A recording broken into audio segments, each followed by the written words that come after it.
there. So I am, see all the bugs? I need to clean that. I'm in the process of replacing my windshield wiper reservoir. As you can see, it is cracked. It is not holding liquid at all. That's as full as I can get it. So I'm replacing this, and I've got all the parts. I already got that out, but it takes me a hot minute to get in here. But I thought, oh, I should do a little live video really quick. I have to squeeze inside this space to be able to get the part put on. I don't know if you can see it. It doesn't look like you can. Let me see if I can. Oh, hell's bells. I don't know. I'll just visit with you while I'm working on it. This is the part is just below the view for you, but one thing I encourage people, I actually had one of my old customers call me today. Got to visit with them. It was great catching up. And I was explaining to them, they wanted some coaching on how to fix something, so I was explaining what to do, how to fix it. And the thing that you want to remember if you're going to have an RV, you genuinely need to be somebody that enjoys the being a sleuth-sayer. I gotta find the screws that were on here before.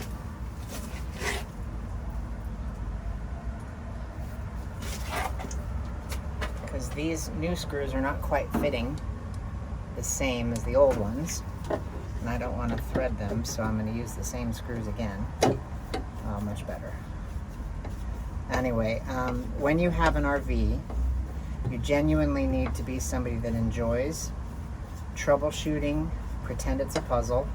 And I think I've actually said that before, but the problems that you come across in an RV, there's hundreds and hundreds of components and parts that are rattling around house in a hurricane while you're driving down the road in your coach.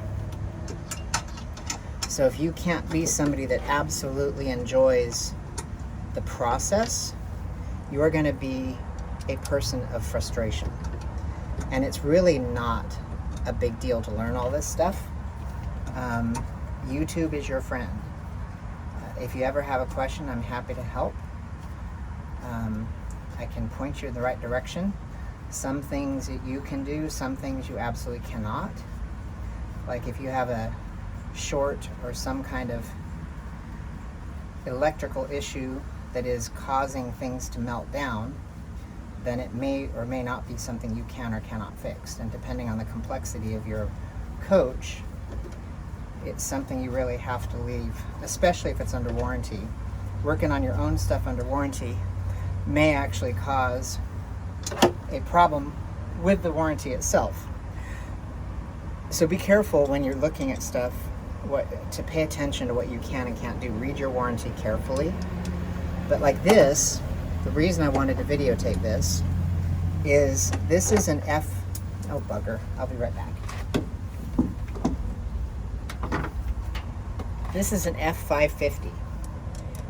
And this particular engine, which I only just recently learned, my next door neighbor is Brad in High Street, is an absolute nerd.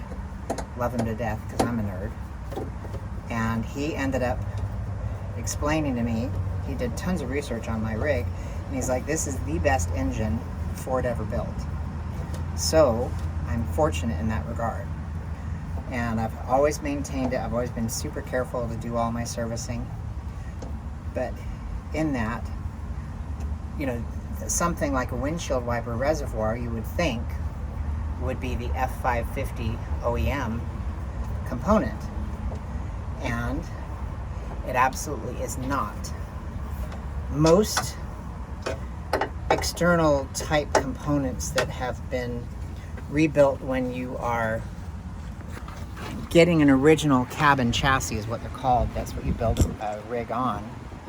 And the cabin chassis is something that, what was I walking over this way for? Oh, windshield wiper fluid. But the cabin chassis is something that they break down. I gotta go this way and get my key. They break down and they will replace it with RV parts. So this, I spent quite a bit of time trying to find the component, and I found the part number and everything, and it did not look right. And I ended up realizing, you know, in a moment of, or an epiphany, I should say, I realized all of a sudden that the component I was looking for was not an OEM from Ford. It was specifically, wrong cabinet. It was specifically a, see all my tools? Got lots of tools, and this is not even close to all of them. But it was not a Ford part, it was an RV standardized part. So once I figured that out, I was able to find the one that looked right. And I just got it in Amazon. Way cheaper than if I'd bought an OEM, by the way. So I ended up getting that part this week. And so now I'm finally gonna have windshield wiper fluid. And trust me, when you're driving a rig this size, the windshield is behemoth. And you will encounter herds of bugs, and you absolutely need to have windshield wiper fluid at all times. I'm trying to make sure there's no dripping. Does that know that it worked right? I would have been wise to get a replacement hose because the hose is a little bit brittle, so I will be ordering some and then replacing this again later. But I'm an idiot on that regard, so I will fix that again, and I might do a live that time as well. I really wish my noggin fit better in this space. I have a big head, and so I have to squeeze it in this area. Anyway, so I am very pleased to have this particular, and I just spilled a little, but that's fine. I already made sure it all worked. And that exactly fits a gallon, so that was perfect. I got these 2 for 1 while I was on the road when I realized I needed some, and that's when I realized it was broken. And the nice thing that Forest River does is they put lights everywhere. So this is, at night you're able to see inside and see what the heck's going on.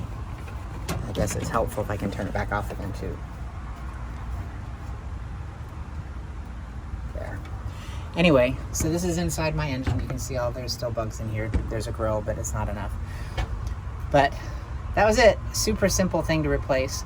And that's my point, is most of this stuff, 90% of the things that you're gonna look at are all things you can pretty much replace yourself.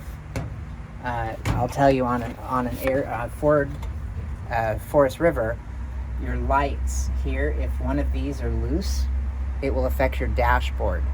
And it doesn't affect the dashboard, the driver's side, it affects the component in the middle that is showing you video and radio and all that stuff. So if your radio is not working, or your cameras specifically are not working, then it's probably one of your lights. And if it's your right camera that's not working, it's your right light. If it's your left one, then it's your left light. And mine had not burned out, it had just become loose. So that's my work for today. Nice, easy repair, and I'll see you later. Bye.